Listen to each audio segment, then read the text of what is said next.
kelib meni ham nasibam qo'shilgan ekan. Kelganimdan xursandman.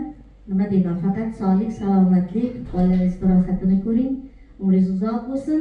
Sahnada har doim mana shunaqa yonib gurkirab turing, sabr. Men chiroyli bitta qo'shiq aytib bermoqchiman. Ayollar haqida, ayollarni o'sha mardligi, ayollarni, o'zbek ayollarini bebaholigi, betakrorligi haqida. O'zi maqtamasa kim maqtaydi? Ayollar o'zi zo'r, hammasi zo'r. Ijozatlaring bilan shu qo'shiqni aytib bersin. Men sizni ataylar bu yoqqa chiqdim-ku, o'sha yerda gapirsam bo'lardi. Yana men saqlamam bor o'zim. Rahmat. Siz bor. Qo'shiq so'raydi. Rahmat.